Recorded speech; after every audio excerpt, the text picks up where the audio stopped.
بزرگان محترم اور برادران عزیز، یہ آیت مبارکہ جو اس وقت آپ کی خدمت میں پیش کی گئی، پچھلے چند جمعوں سے تلاوت کی جا رہی ہے۔ اس کا ترجمہ یہ ہے، اللہ تعالیٰ اپنے حبیب سرکار دو عالم صلی اللہ علیہ وسلم کو خطاب کر کے حکم دے رہے ہیں، وحی نازل کر کے، کہ پوری انسانیت کو یہ اللہ کا کلام سنا دیجیے۔ فرمایا کہ قل ان کان آباؤکم، آپ اعلان کر دیجئے کہ اے انسانوں، اگر تمہیں اپنے والدین سے محبت ہے ہمیں کوئی شکوہ نہیں۔ ان کان آباؤکم و ابناؤکم، اگر تمہیں اپنی اولاد سے محبت ہے اس پر بھی ہمیں کوئی اعتراض نہیں۔ قل ان کان آباؤکم و ابناؤکم و اخوانکم، اگر تمہیں اپنے بھائی بندوں سے، بھائی بہنوں سے محبت ہے، چاہت ہے، ہمیں اس پر بھی کوئی گلہ نہیں۔ ہم تو حکم دیتے ہیں صلہ رحمی کا، کہ آپس میں صلہ رحمی کرو۔ اللہ کا حکم ہے، اس نبی کا حکم ہے، اسلام کا حکم ہے۔ اور صلہ رحمی کہتے ہیں، اس کو نہیں کہتے کہ بہن میرے ساتھ تعلق جوڑے گی تو میں بھی بہن کے ساتھ تعلق جوڑوں گا، اس کو نہیں صلہ کہتے۔ کہ فلاں رشتہ دار ملے گا تو میں ملوں گا، یہ تو بدلہ ہو گیا نا۔ وہ آپ سے محبت کرے، آپ اس سے محبت، یہ بدلہ ہے۔ صلہ رحمی کہتے ہیں کہ ایک توڑے دوسرا جوڑے۔ بہن ناراض ہے، نہیں ملتی، آپ کے پاس نہیں آتی، آپ جائیں، محبت کریں، منت سماجت کریں، اس سے تعلق جوڑیں، یہ ہے اللہ کا، اللہ کے نبی کا حکم۔ اللہ تعالیٰ فرما رہے ہیں کہ اگر تمہیں اپنے بھائی بہنوں سے، بھائی بندوں سے محبت ہے، ہمیں اس پر بھی کوئی گلہ نہیں، کوئی اعتراض نہیں، ہم تو حکم دیتے ہیں۔ فرمایا کہ قل ان کان آباؤکم و ابناؤکم و اخوانکم و ازواجکم، اگر تمہیں اپنی بیویوں سے محبت ہے ہمیں اس سے بھی کوئی شکوہ نہیں۔ ہم تو کہتے ہیں کہ جو نکاح سے تمہارا تعلق ہمارے حکم سے جوڑا گیا قیامت تک باقی رہے، دائمی نکاح کرو، وقتی نکاح کی اجازت ہی نہیں تمہیں۔ مہینے کے لیے، 6 مہینے کے لیے، سال کے لیے نکاح اسلام میں نہیں ہے۔ یہ جو معاہدہ ہے نکاح کے ذریعے، نکاح سے جو اللہ محبتیں پیدا کرتے ہیں ہمیشہ ہمیشہ کے لیے۔ خاوند کو بیوی سے محبت ہے، بیوی کو خاوند سے محبت ہے، اسلام اس سے کوئی آپ کو منع نہیں کرتا۔ فرمایا کہ قل ان کان آباؤکم و ابناؤکم و اخوانکم و ازواجکم و عشیرتکم، عشیرہ خاندان کو کہتے ہیں، قبیلے کو کہتے ہیں، قوم کو کہتے ہیں۔ اللہ تعالیٰ فرما رہے ہیں کہ اے میرے حبیب اعلان کر دو، اے انسانوں، اگر تمہیں اپنی قومیت سے محبت ہے کرو محبت، ہمیں نہیں کوئی اعتراض۔ خاندان سے محبت ہے، کنبے سے محبت ہے، میں ارائی ہوں، میں جٹ ہوں، میں سید ہوں، میں راجپوت ہوں، کہتے رہو، ہمیں پھر بھی کوئی اعتراض نہیں۔ بلکہ ہم نے ہی قبیلے بنائے تمہارے، ہم نے تو تمہیں ایک مرد اور ایک عورت سے پیدا کیا،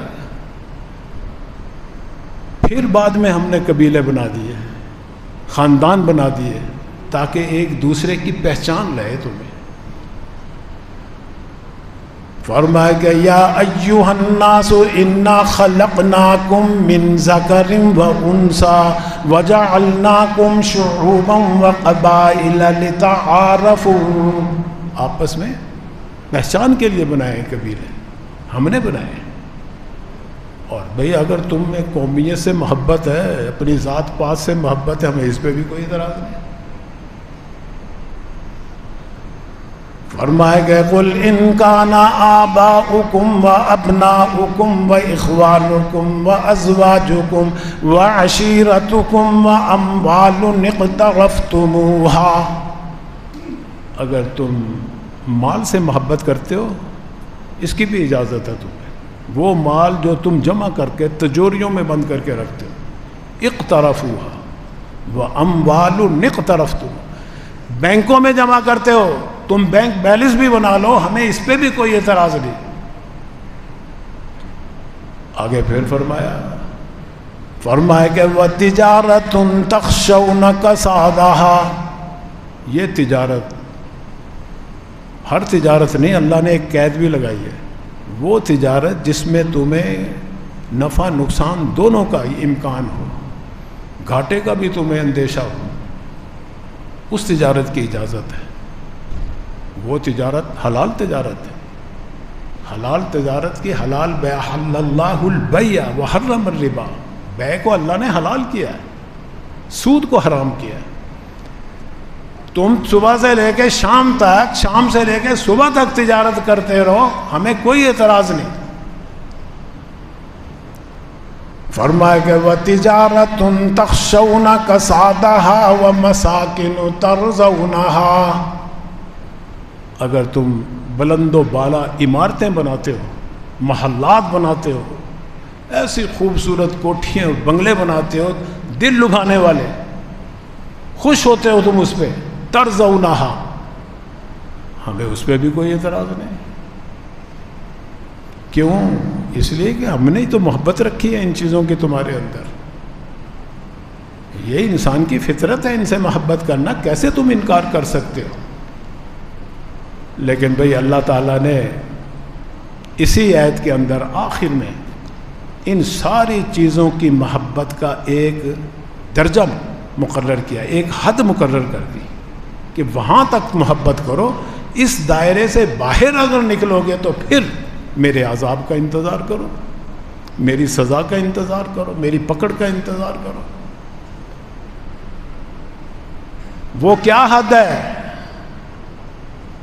فرمائے کہ وَتِجَارَةٌ تَخْشَوْنَ كَسَادَهَا وَمَسَاكِنُ تَرْضَوْنَهَا أَحَبَّ إِلَيْكُم مِّنَ اللَّهِ وَرَسُولِهِ، ان ساری چیزوں کی محبت کرو ہمیں کوئی، لیکن ان سب سے اوپر محبت جو ہو وہ اللہ اور اس کے رسول کی، یہ حد ہے۔ اللہ اور رسول کی محبت ان ساری دنیا کی چیزوں سے زیادہ ہو، اللہ کو کوئی اعتراض نہیں۔ یہ ایسے ہی ہے جیسے کشتی پانی میں چلتی ہے، اس کے بغیر چل ہی نہیں سکتی، لیکن پانی نیچے رہے گا تو کشتی منزل مقصود پہ پہنچے گی، تمہارے لیے نفع کا باعث بنے گی، ساحل پہ پہنچائے گی۔ اور اگر وہی پانی نیچے والا اندر آ گیا تو تمہاری ہلاکت کا باعث بنے گی، تباہی بربادی کا باعث بنے گی۔ بالکل اسی طرح اللہ اور رسول کی محبت اگر دل کے اندر ہے اور دنیا کی محبت اللہ رسول کی محبت سے نیچے ہے، اس لیے کہ دنیا کے بغیر بھی زندگی نہیں بسر کر سکتے آپ، یہ محبت بھی ضروری ہے، پھر آپ کامیاب ہیں۔ اگر اللہ رسول کی محبت نیچے اور دنیا، بیوی بچے اولاد مکانات اور یہ تجوریاں سونا چاندی روپے پیسہ، اس کی محبت اوپر آ گئی اللہ کے، تو یاد رکھیے پھر بربادی ہے، پھر ہلاکت ہے، نقصان، خسران ہی خسران۔ اب اللہ اور اس کے رسول کی محبت کا کیسے پتہ چلے گا؟ کیا وہ طریقہ ہے جس سے ہم کیسے، ویسے تو ہم تسبیح بھی کر لیں نا کہ اللہ سے بڑی محبت ہے، بڑی محبت ہے، بڑی محبت ہے، اس کا اعتبار نہیں۔ اللہ تعالیٰ نے خود طریقہ بتایا کہ کون سی اللہ کی محبت کا اعتبار ہے۔ اللہ نے اپنے نبی کو بھیجا ہی اس لیے، مخلوق کو اس کے خالق کے ساتھ جوڑنے کے لیے، اس سے محبت کرنے کے لیے۔ اللہ تعالیٰ فرما رہے ہیں خود قرآن کریم کے اندر اور اپنے نبی کے ذریعے ہی فرما رہے ہیں. جیسے یہ پوری ایک فہرست اللہ نے اپنے محبوب کے ذریعے اپنے حبیب کے ذریعے اعلان کروایا, اپنی محبت کا اعلان بھی اپنے حبیب کے ذریعے کروایا. پڑھ لو قرآن کریم کے اندر فرمایا کہ قل ان کنتم تحبون اللہ فاتبعونی یحببکم اللہ.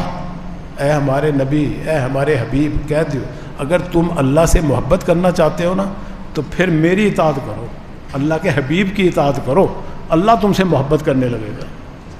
یہ ہے کلیہ قاعدہ, بڑا آسان سا. اللہ کے نبی کہتے ہیں کہ مال جتنا مرضی جمع کر لو لیکن سال کے بعد زکوٰۃ دو.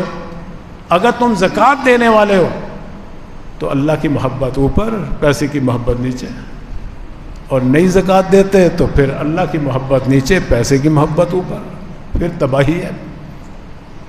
دیکھو اللہ تعالیٰ حکیم بھی ہیں اور اللہ تعالیٰ کی شان ایک حاکمانہ بھی, حاکم بھی ہیں بلکہ احکم الحاکمین.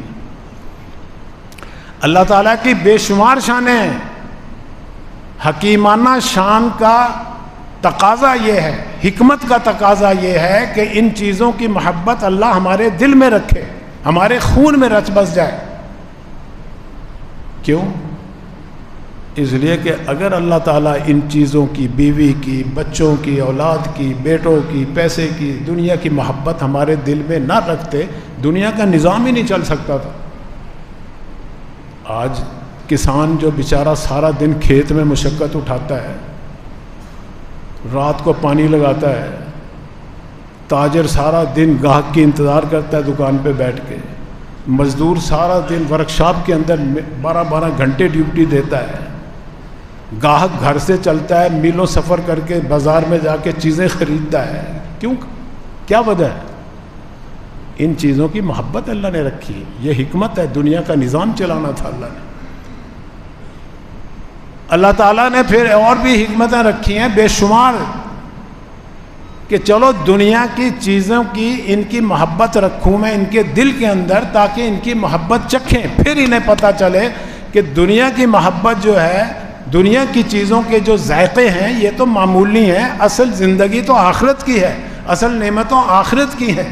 یہاں کی جب نعمتوں کے مزے چکھے گا تو آخرت کی نعمتوں کے حصول کے مزے اس کے دل میں آئیں گے, ان کی فکر کرے گا, قدر کرے گا, ان کے حصول کی کوشش کرے گا. یہ بھی حکمت ہے اللہ تعالیٰ نے. اب دیکھو نا, بیوی کی محبت ہے, پیسے کی محبت ہے, کھانے پینے سے محبت ہے, یہ ساری اللہ کی نعمتیں ہیں. یہ تو نمونے رکھے ہیں اللہ نے جنت کے نعمتوں کے, تھوڑے تھوڑے نمونے چکھائے, ورنہ وہ نعمتیں تو ایسی ہیں ہمارے وہم و گمان میں بھی نہیں آ سکتی. یہ اللہ کی حکمتیں ہیں کہ ان سارے مقدس اور محبوب دنیا کے رشتوں کی ہماری فطرت کے اندر, خون کے اندر رکھ دی, اور ادھر سے پھر اللہ تعالیٰ حکم دے رہے ہیں, کیونکہ حاکم بھی تو ہیں اللہ تعالیٰ, اپنی حاکمانہ شان کے تحت ہمیں اور آپ کو حکم دے رہے ہیں کہ بھی ان کی محبت جو ہے نیچے ہو, اللہ اور اس کے رسول کی محبت اوپر ہو. ہم کہیں کہ زکوٰۃ دو تو زکوٰۃ دو, ہم کہیں کہ تجارت حلال ہے تمہارے لیے, وہ جس میں نفع نقصان ہو وہ تجارت کرو, سود حرام, سود چھوڑ دو. بعض لوگ کہتے ہیں جی ہم نے تو پیسہ لیا ہوا ہے فلاں سے, ہم تو سودی کاروبار نہیں کر رہے, حالانکہ ہر 10 لاکھ لیا ہے تو اسے 5,000 روپے ہر مہینے فکس نفع دیتے ہو تم, یہ سود ہی تو ہے, اور کیا سود نہیں. تمہیں خاص 100 گھاٹے پڑتے رہے, تم نے ہر مہینے اسے پیسے دینے ہی دینے, یہ سود ہے. اس سے اللہ منع کر رہے ہیں. اللہ تعالیٰ تمہارا خیال کر رہے ہیں, تمہارا فائدہ کر رہے ہیں. نفع ہو تو نفع دو, نقصان ہے تو نقصان میں بھی اس کو شریک کرو. اللہ تعالیٰ فرما رہے ہیں عشر دو, عشر دو گے تو اللہ اور رسول سے محبت زیادہ ہے, عشر نہیں دو گے تو تمہیں اپنی فصل سے محبت زیادہ ہے. تو یہ دنیا کی جو محبت ہے یہ بھی ضروری ہے, لیکن اللہ اور رسول کی محبت, کیونکہ ہمارا ایمان کا تقاضا, ایمان کی جڑ, بنیاد یہ ہے کہ اللہ اور رسول کی محبت جب تک زیادہ نہیں ہوگی مومن ہو نہیں سکتے ہم. خود اللہ کے نبی فرما رہے ہیں. ویسے بھی سرکار دو عالم صلی اللہ علیہ وسلم کی تو شان بھی محبوبیت والی شان ہے. فرمایا کہ تم میں سے کوئی شخص مومن ہو نہیں سکتا حتی اکون احب الی من والدہ و ولدہ والناس اجمعین. اے مسلمانوں، تم میں سے کوئی شخص مومن اس وقت تک نہیں ہو سکتا جب تک کہ میں اس کے والدین سے زیادہ محبوب نہ ہو جاؤں، اس کی اولاد سے زیادہ محبوب نہ ہو جاؤں، دنیا کی تمام انسانوں سے زیادہ محبوب نہ ہو جاؤں. اس وقت تک وہ شخص مومن ہو نہیں سکتا. یہ اسی وقت ہوگا جب ہماری دنیا سے محبت جو ہے کم ہو، اللہ رسول سے محبت زیادہ.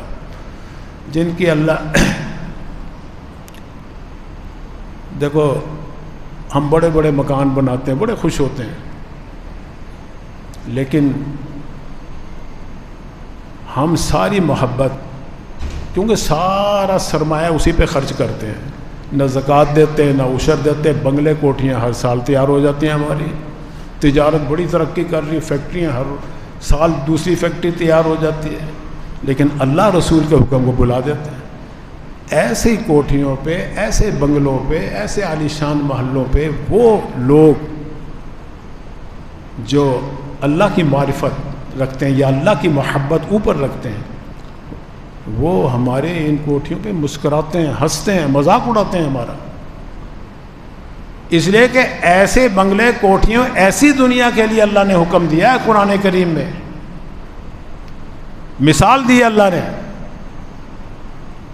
فرمایا کہ وَمَا هَذِهِ الْحَيَاةُ الدُّنْيَا إِلَّا لَهْوٌ وَلَعِبٌ وَإِنَّ الدَّارَ الْآخِرَةَ لَهِيَ الْحَيَوَانُ. کہ یہ دنیا کی جو ہے نا زندگی، یہ سارے جتنے بھی رشتے، مکان، محل، بیوی، بچے، یہ سب کھیل تماشا ہے اگر اللہ رسول کی محبت نہیں. آخرت کی جو زندگی ہے نا، آخرت وہ ہے اصل زندگی. بھئی دیکھو دنیا میں اب زندگی ہے ہمارے پاس، پتہ ہے کسی کو موت کا، تو ایسی زندگی کیا زندگی جس کا انجام موت پہ ہو. آخرت میں جو زندگی ملے گی نا جنت میں، اس میں کوئی موت نہیں ہوگی. اصل زندگی اللہ تعالیٰ فرما رہے ہیں وہ ہے، اصل گھر تمہارا وہ ہے آخرت والا، جہاں موت ہوگی نہیں. جو نعمتیں ملیں گی ہمیشہ کے لیے، جو زندگی ملے گی ہمیشہ کے لیے. یہ تو کھیل تماشا. اللہ تعالیٰ اس زندگی کو، جو اللہ رسول کے محبت کو اوپر نہیں رکھتے، ان کو بتا رہے ہیں اللہ. یہ مثال ایسے ہی ہے جیسے آپ کبھی پکنک منانے چلے جاؤ کسی دریا کے کنارے پہ، سمندر کے کنارے پہ، بچے بھی تمہارے ساتھ ہوں چھوٹے چھوٹے. اب تم تو کھانے پکانے میں لگے ہوئے ہو، بچے اپنے کھیل کود میں لگے ہوئے ہیں. بعض بچوں کی عادت ہے کہ وہ ریت کے گھروندے بناتے ہیں. پاؤں دیا، ریت ڈالی، تھپ تھپ کیا، گھر بن گیا. دوسرا آیا، اس نے ساتھ اپنا گھر بنا لیا. تیسرے نے بھی بنا لیا. ایک بچہ آیا، اس نے ایک گھروندے میں پاؤں مارا، دوڑتا ہوا آیا اور اس کو گرایا اور آگے بھاگ گیا. اب جس کا یہ گھر گرا ہے، یہ اس کے پیچھے پیچھے، وہ آگے آگے. بھئی کیا ہو گیا؟ کہہ رہا میرا گھر اس نے گرا دیا، میرا گھر گرا دیا اس نے. ان کی آپس میں لڑائی ٹھن گئی اور وہ لڑائی ہوتے ہوتے بڑوں تک پہنچ گئی، ماں باپ تک پہنچ گئی. بھئی کیا ہو گیا؟ کیوں آپس میں فوجداری کر رہے ہو؟ کیوں خون مار پیٹ کر رہے ہو؟ کیوں گالم گلوچ کر رہے ہو؟ میرا گھر گرا دیا اس نے. اچھا بھی کون سا تمہارا گھر؟ چلو ہم دیکھتے ہیں. وہ ماں باپ آ کے جب دیکھتے ہیں تو وہ ریت کے گھروندے ہوتے ہیں، ہنستے ہیں، مسکراتے ہیں. کہتے بھائی یہ گھر نہیں ہے، اصل گھر تو وہ ہے جہاں سے آئے تھے ہم صبح کو، وہاں جائیں گے، وہ ہے اصل گھر ہمارا. بالکل اسی طرح ہماری اس دنیا میں جو ہم محلات بناتے ہیں عالی شان بڑے بڑے اور کہتے ہیں میرا ہے میرا ہے، اور پھر لڑتے ہیں جھگڑتے ہیں. بھائی بھائی کا گلا کاٹتا ہے، بھائی بہن کا حصہ نہیں دیتا، اس پہ قبضہ کیا ہوا ہے، کہتا ہے میرا ہے، وہ کہتی میرا ہے. خواجہ میر درد سے ایک شاعر گزرے، بزرگ شاعر تھے، بڑا صحیح کہا اس نے. ایک گھنٹوں تقریر کرتے رہو بات سمجھ نہیں آتی، جب ایک شعر کے اندر ہی سمجھ آ جاتی ہے. صحیح کہا اس نے. اسی میری تقریر کو ہی اس نے اس کو سمجھانے کی کوشش کی ہے. کیا کہتا ہے شاعر؟ فرمائے کہ کبک و قمری میں جھگڑا ہے، چمن کس کا ہے. باغ کے اندر ایک کبک کبوتر بیٹھا ہوا ہے، قمری فاختہ دونوں آپس میں جھگڑ رہے ہیں، وہ کہتا میرا ہے، وہ کہتا میرا ہے، اور لڑائی ہو رہی ہے، دونوں کے گھر وہاں بنے ہوئے ہیں۔ فرمائے کہ قبق و قمری میں جھگڑا ہے، چمن کس کا ہے؟ قبق و قمری میں جھگڑا ہے، چمن کس کا ہے؟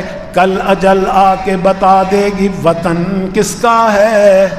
شاعر کہتا ٹھہرو ذرا، وہ موت آئے گی، وہ کہ تم بھی نکلو، تم بھی نکلو، نہ تیرا ہے نہ تیرا ہے، کسی کا بھی نہیں۔ ہمارا بھی یہی حال ہے، ہم تو سمجھتے ہیں نا کہ بس ہمیشہ اسی میں رہنا ہے، اتنا جو مضبوط جو بناتے ہیں مکان، اور مکان بنتے بنتے ہی آدمی رخصت ہو جاتا ہے۔ امام شافعی رحمۃ اللہ علیہ کا بڑا عارفانہ کلام ہے، کیا فرماتے ہیں وہ؟ فرمائے کہ الا یا ساکن القصر المعلا، الا یا ساکن القصر المعلا ستدفن عن قریب فی التراب۔ او بڑے بڑے بلند و بالا محل میں رہنے والے انسان، ان قریب تو اتنی گہرائی میں نیچے دفن کیا جائے گا۔ آج جتنا اونچا بنایا نا، اتنی گہرائی میں نیچے جائے گا۔ کیوں؟ اللہ کا قانون ہے۔ فرمائے کہ الا یا ساکن القصر المعلا، الا یا ساکن القصر المعلا ستدفن عن قریب فی التراب، لہ ملک ینادی کل یوم، لہو ملک ینادی کل یوم لدول الموت وابنو للخراب۔ ہر روز اللہ کی طرف سے ایک فرشتہ منادی کر رہا ہے، اعلان کر رہا ہے کہ یہ اللہ کا قانون ہے، جو یہاں پیدا ہوتا ہے وہ مرنے کے لیے، جو یہاں مکان بنتا ہے وہ گرنے کے لیے بنتا ہے۔ تو بھائی خلاصہ یہی ہے کہ ساری چیزوں سے محبت کرو، لیکن فکر آخرت کی کرو۔ یہ نعمتیں تو نمونہ ہیں آخرت کی نعمتوں کا، یہ نہ ہو کہ ہم جان ہی اس میں پھنسی رہے، اٹکی رہے ہماری۔ جیسے وہ ایک مجذوب گئے، شیخ عطار عطر کی دکان کرتے تھے، تاجر تھے، حکمت بھی کرتے تھے، پوری الماری بھری بڑی ہے۔ ایک مجذوب آیا اور سامنے نیچے کھڑے ہو کے دیکھ رہا ہے حیران سے۔ اب وہ تاجر دکاندار کا مالک جو عطار ہے، ابھی تاجر ہے، ابھی بزرگ نہیں بنے، یہ عام دکاندار تھے، بعد میں اللہ نے بڑا بزرگ بنایا، کتابیں لکھی ہیں، ہمارے مدرسے میں پڑھائی جاتی ہیں ان کی کتابیں، تو ابھی بزرگ نہیں بنے تھے، اللہ کی معرفت نہیں حاصل ہوئی تھی۔ اب یہ بیٹھے ہوئے ہیں دکان کے اوپر، وہ بیچارہ مجذوب آدمی نیچے کھڑا ہو کر دیکھ رہا ہے۔